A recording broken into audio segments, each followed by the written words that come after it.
C'est l'heure de goûter au festin.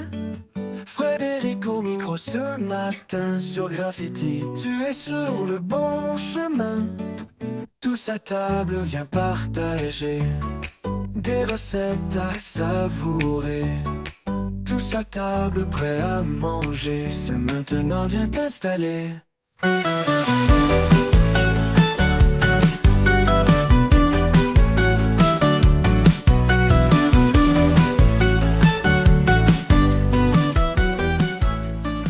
Salut les gourmets, salut les gourmands, je vous souhaite la bienvenue dans Tous à table, l'émission qui vous donne chaque semaine l'eau à la bouche et des envies de casser la croûte ou même de lever le coude, qui sait. Aujourd'hui, on va parler d'un invité très particulier, à consommer avec modération. Il arrive avec l'été, comme les tongs, les salades de tomates, les apéros qui s'éternisent et les copains ou les voisins de camping qu'on n'a pas vus depuis un an. On l'attend dès les premiers beaux jours, et dès qu'il se montre, tout le monde l'adopte.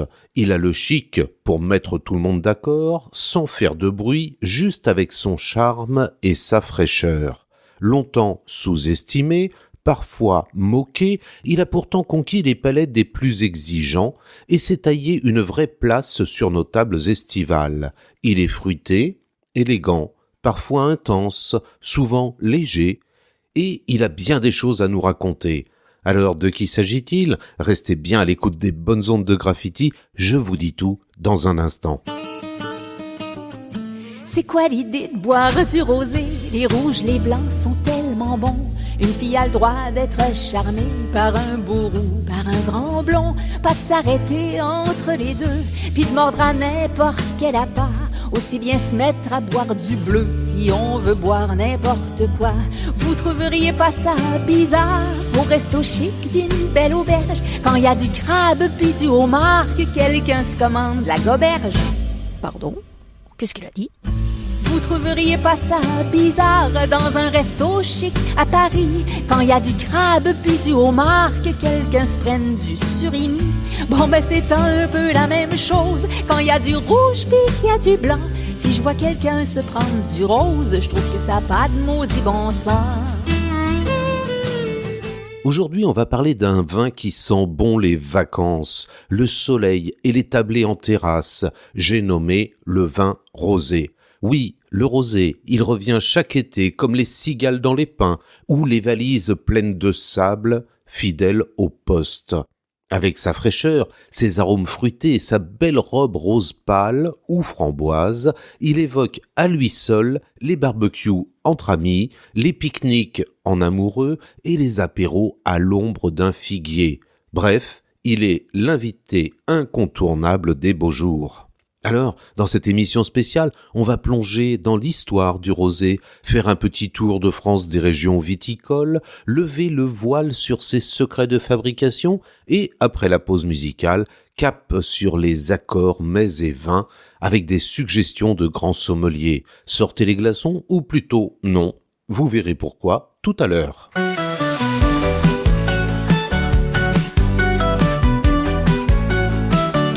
Mais au fait, c'est quoi le rosé et comment le fabrique-t-on ?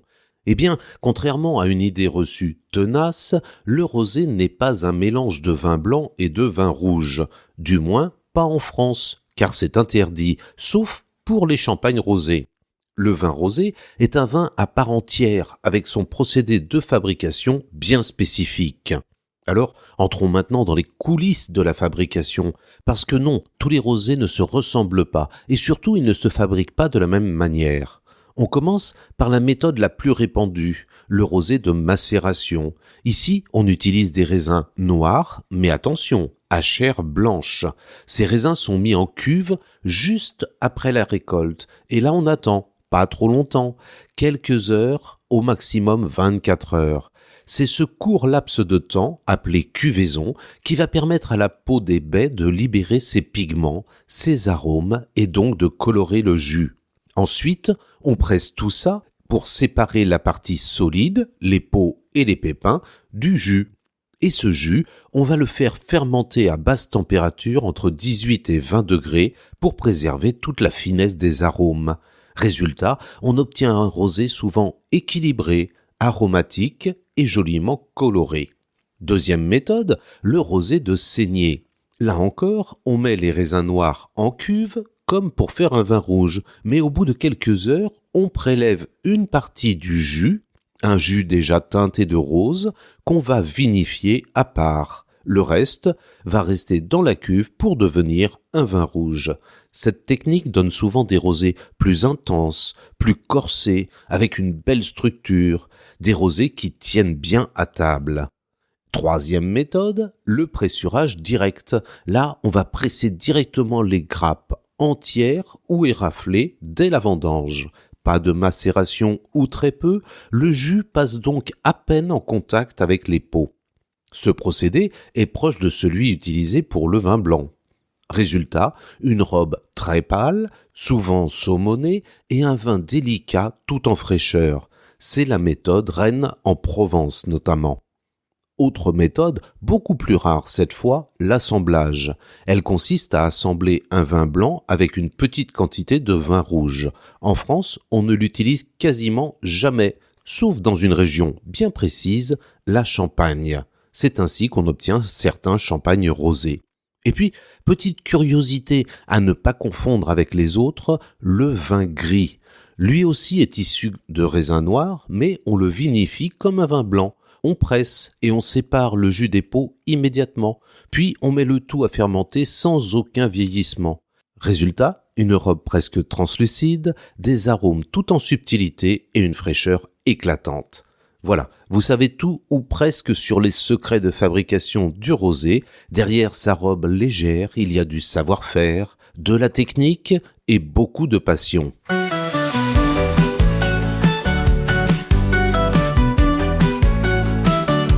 Côté histoire, le saviez-vous, le vin rosé pourrait être, le plus ancien vin de l'histoire. Il y a plus de 2500 ans, en Égypte, en Grèce ou à Rome, on pratiquait déjà la vinification en rosé. Dès l'Antiquité, les vins étaient clairs. Les Grecs puis les Romains pressaient rapidement le raisin sans macération, ce qui donnait des jus pâles. On pourrait dire ainsi que c'étaient des ancêtres du vin rosé. Pendant longtemps, le vin n'était donc pas rouge foncé comme aujourd'hui, mais plutôt très clair, presque rosé. C'est à partir du Moyen Âge que les techniques se précisent et que le vin rouge prend une place dominante. Mais dans le sud de la France, le rosé reste présent, notamment en Provence, où il est apprécié pour sa fraîcheur et sa légèreté sous le soleil méditerranéen. Et aujourd'hui encore, il n'existe pas de définition officielle du vin rosé. Ce vin, longtemps considéré comme secondaire, a su faire sa révolution.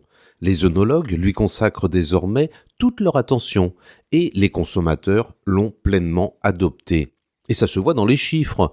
La France est non seulement le premier producteur mondial de rosé, avec près de 30% de la production mondiale, mais aussi le premier pays consommateur. Et c'est en Provence qu'on en produit le plus, avec environ 90% de la production nationale. Autant dire que la région a fait du rosé sa spécialité et même sa fierté.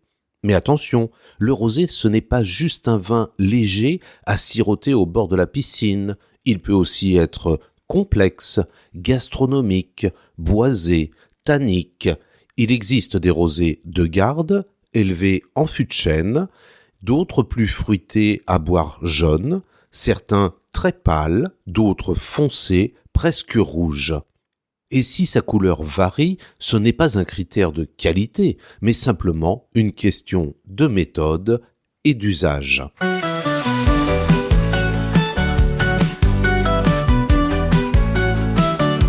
Et les régions viticoles qui produisent du vin rosé sont nombreuses dans le pays. Tout d'abord la Provence évidemment, qui est la grande reine du rosé, Bandol, Côte-d'Aix, Côte-de-Provence, des vins pâles, délicats, floraux, avec des arômes de pêche, de fruits rouges, parfois même d'agrumes. La Loire produit aussi de très beaux rosés, comme les rosés d'Anjou, souvent un peu plus fruités, ou les cabernets d'Anjou, légèrement demi-secs. Le Rhône propose des rosés plus intenses, plus vineux parfois, surtout du côté de Tavel, la seule appellation du Rhône exclusivement dédiée au rosé. Le Languedoc-Roussillon offre une grande diversité, souvent à des prix très abordables. Et même la Corse, avec des rosés à base de cépages locaux, comme le Sciacarello, qui propose des merveilles. Côté couleur, vous l'avez sans doute remarqué, il y a 1000 nuances de rosé. Du rose pâle, presque transparent, au rose framboise, plus soutenu. Cela dépend des cépages utilisés, de la durée de macération et du style recherché par le vigneron. Et côté santé, me direz-vous ? Vous le savez certainement, le vin est une boisson alcoolisée obtenue par la fermentation du raisin. Un verre de vin est composé de 85% d'eau venue directement de la pluie. Il contient des alcools issus de la transformation des sucres par les levures, des acides, des sucres, des substances aromatiques, des polyphénols, etc. Avec environ 85 calories pour 100 millilitres, le rosé est calorique, comme tous les vins, mais il contient aussi des polyphénols et des antioxydants, réputés bons pour le cœur et le vieillissement cellulaire, à condition, bien sûr, d'une consommation modérée. Pour le programme national Nutrition Santé, je vous le rappelle, l'alcool c'est maximum 2 verres par jour et pas tous les jours. Ces recommandations concernent les adultes, à l'exception des femmes qui ont un projet de grossesse, qui sont enceintes ou qui allaitent. Pendant ces périodes, il est recommandé de ne pas consommer du tout d'alcool. Et maintenant, place à une jeune artiste prometteuse, Gaïané. Avec Sans toi, son tout premier single en français, elle nous ouvre les portes de son univers. Ce morceau est à la fois pudique, intense, se dévoile comme une lettre ouverte. Une lettre sur l'absence, sur le manque, mais aussi sur cette force intérieure qu'on appelle la résilience. Dans une pop fine et sensible, portée par une voix habitée, Gaïané nous touche en plein cœur. Les arrangements, modernes et élégants, laissent déjà entrevoir toute la richesse de ce qu'elle a à nous offrir. Une artiste à suivre de très près. Je voudrais mourir dans tes bras, emporté par tes rêves, ne jamais décevoir, sans perdre ma maladresse, aimer le vide du soir. Quand tu pars, tu me laisses. Avant toi, j'aimais ça. Maintenant, je déteste. Comme tout le reste, sans toi. Maintenant,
Retour dans Tous à table, et aujourd'hui on s'intéresse à une star de l'été, discrète mais incontournable, ce vin qui fait pétiller nos apéros et accompagne à merveille les grillades, les salades et même certains desserts. Alors maintenant qu'on a levé le voile sur ces secrets de fabrication, une question se pose. Comment bien le choisir ? Parce qu'entre un rosé pâle de Provence, un clairet de Bordeaux ou un rosé puissant du Languedoc, je vous le concède, il y a de quoi s'y perdre. Et puis, une fois qu'il est dans notre panier, comment le conserver ? Combien de temps peut-on le garder ? Et surtout, une fois débouché, avec quel mets l'associer pour vraiment le sublimer ? Dans cette deuxième partie, je vous donne toutes les clés, ou presque, pour choisir un bon rosé, selon l'occasion, bien le servir et réussir vos accords à table. Parce que le rosé, ce n'est pas seulement un vin d'apéro, c'est un vin à vivre et à partager. Alors, comment bien choisir le rosé ? Eh bien, tout dépend de ce que vous en attendez. Pour un apéritif, optez pour un rosé clair, fruité, léger, souvent issu d'un pressurage direct. Pour accompagner un repas, vous pouvez vous orienter vers un rosé plus foncé, plus puissant, de type saignée. Et si vous cherchez un rosé à faire vieillir un peu, misez sur les appellations plus structurées, comme le Bandol ou certains rosés corses. Et comment le conserver ? Eh bien, là encore, on va faire simple. La plupart des rosés se boivent dans l'année suivant l'achat. Une fois la bouteille ouverte, on la met au frais et on la termine sous 3 à 4 jours. Pour les rosés de garde, comme certains bandoles, on peut attendre 2 à 3 ans, à condition de les stocker entre 11 et 14 degrés. Parlons un peu des cépages maintenant. Le rosé n'a pas de cépage spécifique. Il partage les mêmes cépages que le vin rouge. Chaque région a ses préférences. En Provence, le grenache domine, avec parfois une pointe de mourvèdre ou de syrah. En Corse, on parle plutôt de Nielucciu ou de Sciacarello. En Languedoc, les rosés sont plus puissants et colorés, et même à Bordeaux, on produit du rosé qu'on appelle parfois clairet.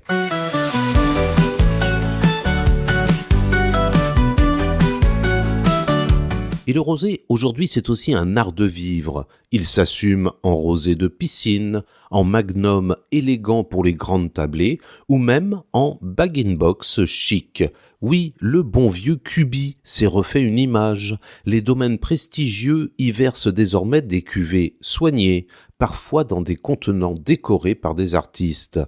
Le rosé est devenu le vin de la convivialité décomplexée. Et en cuisine, il est encore peu utilisé, mais il peut agréablement remplacer le vin blanc dans certaines recettes, des sauces, des terrines, des pâtes à cake salées. Et bien sûr, il est idéal pour des cocktails, les punchs rosés, la sangria rosée et ce fameux rosé pamplemousse qui rafraîchit les fins d'après-midi estivales. Ce vin-là, aussi séduisant que subtil, se décline dans une incroyable variété de styles. Sec ou sucré, pâle ou soutenu, de terrasse ou de gastronomie. Et pour le choisir, le déguster, l'associer à vos plats préférés, il suffit de connaître quelques petites astuces toutes simples. Alors, avec quoi le déguste-t-on ? Eh bien, on commence par l'apéritif, bien sûr, ou devrais-je dire l'apérosé. À ce moment du repas, vous allez privilégier un rosé délicat, comme un Côte de Provence bien frais. Ce type de vin s'accorde parfaitement avec des mets légers, pesco-végétariens, à base de légumes grillés ou de poissons marinés. Le côté gras du poisson, par exemple, vient équilibrer la vivacité du vin. Un conseil, évitez de démarrer par un rosé trop fruité ou trop vif. Vous risqueriez de saturer votre palais et de passer à côté des arômes du reste du repas. Ensuite viennent les entrées, souvent colorées, croquantes, fraîches. Ça tombe bien, le rosé adore ça. Crudité, salade composée, melon jambon, chèvre chaud ou fromage frais, autant de mets qui s'harmonisent parfaitement avec un rosé fruité et vif. Et si votre entrée vient de la mer, optez pour un rosé sec et délicat. Pour les entrées un peu plus relevées ou épicées, direction le Languedoc avec des rosés plus puissants et plus aromatiques. Pour le plat principal, on entre dans le dur. Les rosés légers, à la robe claire, sont de très bons compagnons pour les cuisines du monde, comme les couscous, les currys, les plats asiatiques. Là où il est parfois difficile de marier un vin rouge ou un blanc, le rosé s'en sort souvent haut la main. Et pour des plats plus en sauce, plus généreux, une ratatouille, des lasagnes, un gratin au four ou même une bonne pizza, on partira plutôt sur un rosé de caractère. Les bandoles, les rosés du Rhône par exemple, savent se tenir à table. Vous faites un barbecue ? Pas de problème, le rosé est le roi de vos grillades. Viande, poisson, légumes, il s'adapte à tout. Ce vin aime la braise, et la braise le lui rend bien. Et avec le fromage alors ? Eh bien, on n'y pense pas assez, mais le rosé a aussi son mot à dire avec le plateau de fromage. Un chèvre, un brebis, frais ou à pâte molle, s'accordent très bien avec un rosé de Provence. Et si vous êtes amateur de fromage plus corsé, choisissez un bandol puissant et aromatique qui fera parfaitement le lien entre vin et caractère. Et on termine en douceur, bien sûr, avec les desserts. Les rosés, souvent marqués par des arômes de fruits exotiques, d'agrumes ou de fleurs, s'accordent à merveille avec les desserts aux fruits. Tarte aux fraises, aux framboises, cake aux poires, salade de fruits, sorbet citron. Le rosé s'invite au dessert, surtout si vous l'accordez à l'image du plat. Léger avec léger, acidulé avec acidulé. Un rosé du Languedoc pour un dessert fruité et doux, un Côte de Provence pour une note plus fraîche et citronnée, et pourquoi pas, pour finir avec un peu d'élégance, un champagne rosé. Vous l'aurez compris, le rosé n'est pas un vin qu'on cantonne à l'apéritif ou à l'été. Il est aussi à l'aise en cuisine qu'en terrasse et s'associe à merveille avec toutes les étapes de votre repas. Alors, plus d'excuses, que vous soyez cuisinier du dimanche, gourmet éclairé ou simple curieux, amusez-vous à marier les plats et les rosés, vous surprendrez vos convives.